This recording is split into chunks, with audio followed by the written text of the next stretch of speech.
Background: my grandparents have always been a big part of my life, as have the rest of my family. They had 5 children, including my father, and 13 grandchildren, 6 great-grandchildren. My grandparents are quite rich. They had 3 businesses until last year when my grandfather died. I am the child of my grandchildren and have always been very close to them. My grandma used to babysit me until I could go to kindergarten. I wrap Christmas presents for her every year. I decorate their house, and I worked at their bar on Fridays in college, no pay, as they are too old to do these things themselves. All this was offered to my cousins, but they never helped. My grandparents ran a show horse farm for over 40 years. It was what my father took with him and I quickly began to love. I used to go every weekend with my grandma up until high school when I started studying. Even though I don't ride horses anymore, my dad and I go to clean the stalls and look after the horses every week when my grandparents are away on trips. Usually once every 2 months. My grandparents were a huge part of my life. Problem: my grandmother died 4 weeks ago. It was devastating. My grandmother left my aunts, uncles, and dad about $85,000 each. Money for which she and my grandfather worked very, very hard. It was expected. What was not expected was that they would leave me just over $45,000 along with some other valuables. I was honestly shocked. All my cousins received about $2,000 each and a few trinkets. Obviously you can see where it was going. My aunts and uncles were at the reading when I was told, so they told their children. Everyone except the parents is furious. My cousins, who are already adults, demand that I divide them equally. I don't feel like I should. I was very close to my grandparents and did a lot for them, but it's hard. My family is very tight-knit and we have holidays / monthly parties / dinners / etc. together, every year. I never expected money to tear us apart. This money can change a lot for me. I could pay off my $10,000 student loan and put the rest into my upcoming wedding / future kids / savings account. A small part of me wants to share it equally, just to have everyone together. But there was a reason they left this to me. They didn't do it to hurt anyone. I was the only one who visited them and helped them. None of them took the time to see them, except for family gatherings.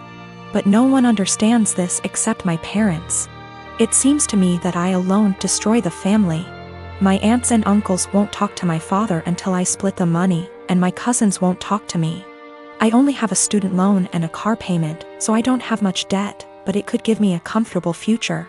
They all keep throwing in my face that they have families, house payments, college to pay for, etc. They keep saying I've been planning this for a long time, but I really didn't. I loved my grandparents.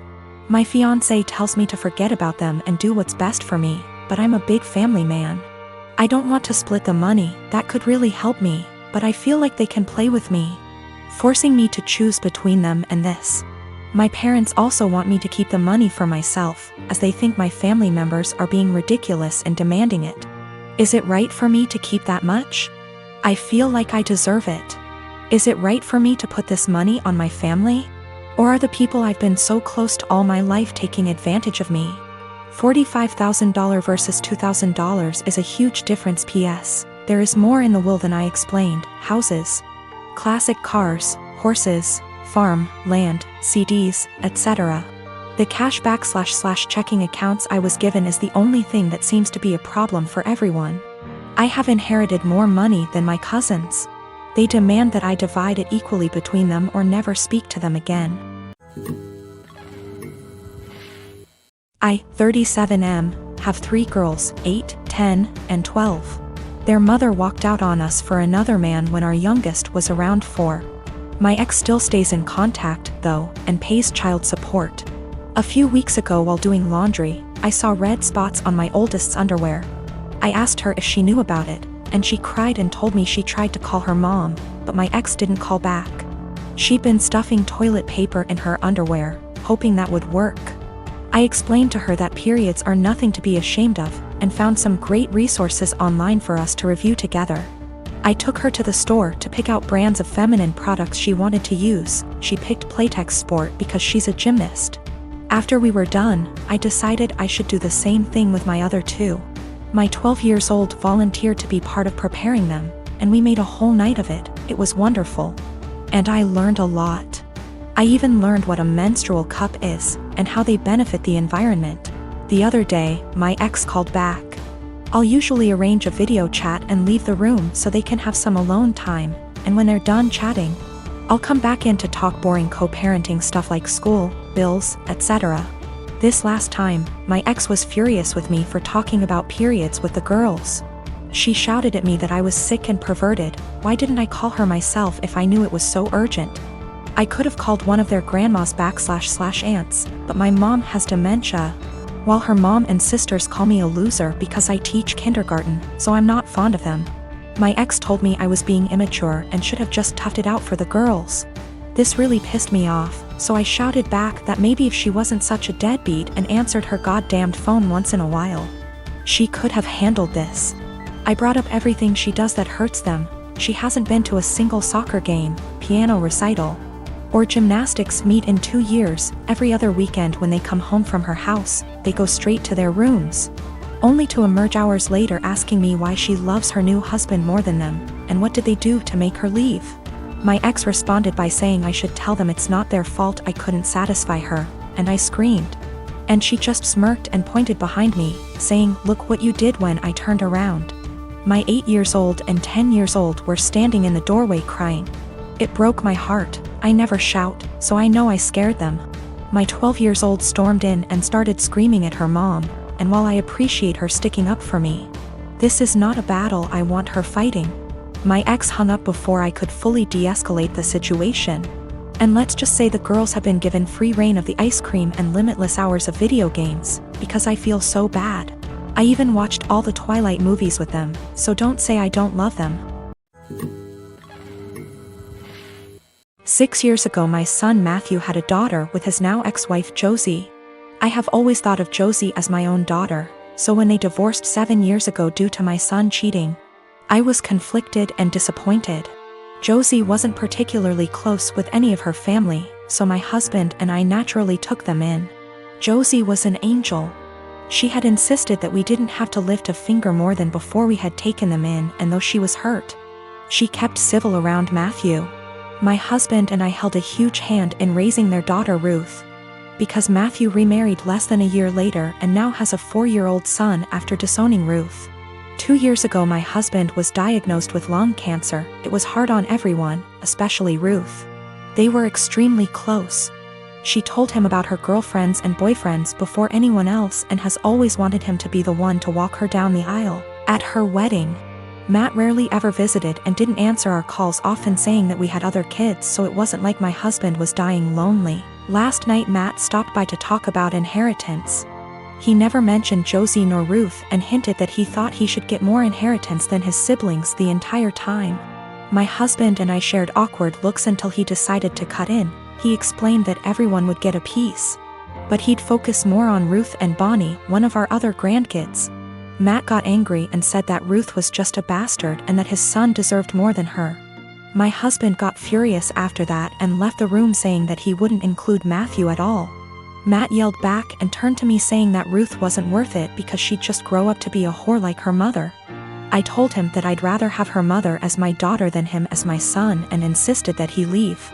I'm getting phone calls from Matt's wife and family friends saying that my husband and I overreacted, and he was just angry that we were playing favorites.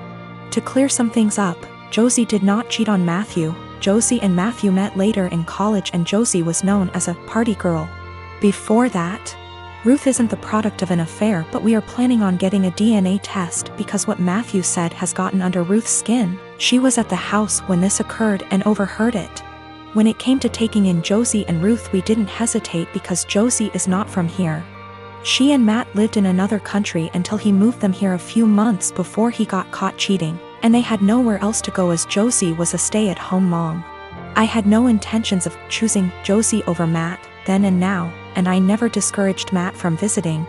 I tried to make it very clear that we weren't picking and choosing when we took Josie in.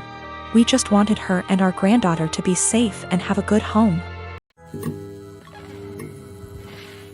I've got cerebral palsy that affects both my legs and one arm. That's my official diagnosis, but what you really see is I walk with a limp. I'm a software developer, so job-wise, I don't have any issues. I knew when I was a kid that using my brain is the best way for me to survive on my own without relying on other people.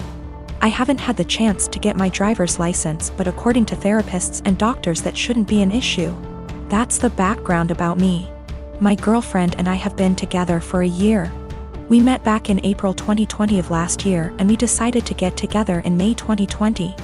I told her about my disability before then, but she wanted to try and make it work. We video call on Discord every day, almost always when we're awake, and recently we've been going on dates.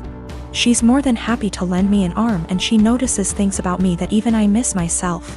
Outside of my family, she's the most loving and caring person I know, and she's my motivation to do better and improve myself. Honestly, I never thought I could find someone I trusted enough to share my more negative thoughts and problems. I always tried to seem happy so I don't worry others. The emotional support she gives me is really irreplaceable. The problem is scared that, in the future, she will have to take care of me, or most of the work will fall onto her. To make matters worse, her mom has been telling her for the past few weeks to break up with me because she can find better, and she doesn't want her to have the burden of caring for me. She's also really afraid that I will get arthritis early due to my cerebral palsy, and if that happens, a lot is going to be on her. I've tried doing things like stretches and exercises to maintain and improve my muscle tone, but she is still afraid I'll get worse. I'm an introvert, I don't know a lot of people, and honestly, I don't even know the options I've got to look at. I want to prove that I can be independent and that if things do go wrong, it won't just be on her. I'm in Ontario, Canada. Are there things I can look into and do to assist with my disability, or things I can look into so if things do go wrong, I won't be a burden on her? I'm at the end of my wits. I've never really hated my disability, but I've always kept myself going by tempering my expectations and thinking, my disability is going to make it really hard to find someone, and she's the first person to make me feel like, yeah, it doesn't matter.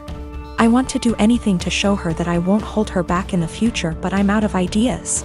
Is there anything I can do? I don't want to worry anyone I'm with these issues, but I'm at the end of my wits. I don't even know if my relationship is lost, but I don't want this to happen again, and I want to know what I can do myself so I can reassure my partner, so they know I won't hold them back in the future. I don't know if there are things I can look into to better plan my future so it's not a concern for my partner. The worst part is, I've always thought my disability doesn't matter. But with all of this happening, it's really hard to convince myself otherwise.